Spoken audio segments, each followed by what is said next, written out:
আসসালামু আলাইকুম, শুভ সন্ধ্যা। কেমন আছেন সবাই? আশা করি সকলেই ভালো আছে। এই কলা বাগানটা আরো 3 মাস আগে আমি ভিডিও করছিলাম, তখন কেবল লাগাইছিল, আর এখন কত সুন্দর হয়েছে, অনেক বড় বড় হয়ে গেছে কলা গাছ। আর 2-3 মাস পরে আবার কলা আসবে মনে হয়। বিশাল বড় বাগান ছিল, এখন তো এত উঁচু হয়ে গেছে কলা গাছ যে দেখা যায় না, ওই পাশে দেখানোর মতো না। যে এটা হচ্ছে বড় বাগান আগের, এটার মধ্যে অনেক কলার ছড়ি ছিল, কিন্তু এখন কলার ছড়ি নেই। এটা পরিষ্কার পরিচ্ছন্ন করছে অনেক সুন্দর করে, যদি একটু ভিতরে ঢুকে দেখে যে অনেক পরিষ্কার। মানে কয়েকদিন আগে মনে হয় যে পরিষ্কার করছে। কলা গাছগুলোরও গ্রোথ অনেক সুন্দর, প্রত্যেকটা কলা গাছের গোড়ায় 2-3টে করে চারা আছে।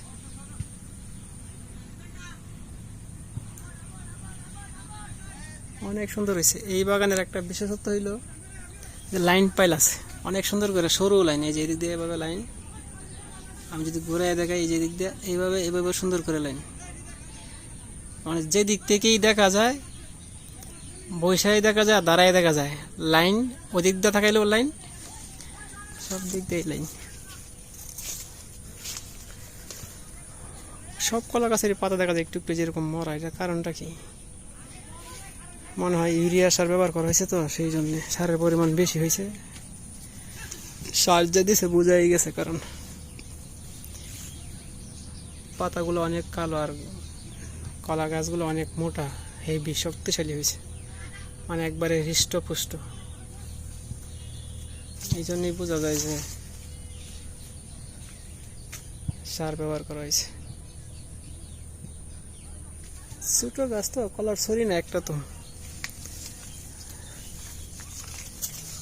সব দিক দিয়ে লাইন। এক বাগানে ঢুকলে যে কোনো দিক দিয়ে গিয়ে বেরোনি যাব। বিশাল বড় বাগান। ড্রোন ক্যামেরা হইলে উপরে থেকে দেখানো যেত বাগানটা।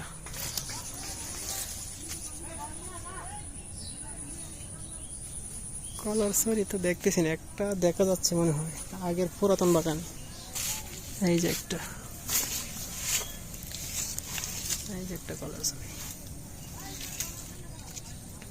কলাগুলো ভালো, মাশাআল্লাহ অনেক ভালো কলাগুলো। এই একটা ছড়ির মূল্য আছে 500 টাকার মতো।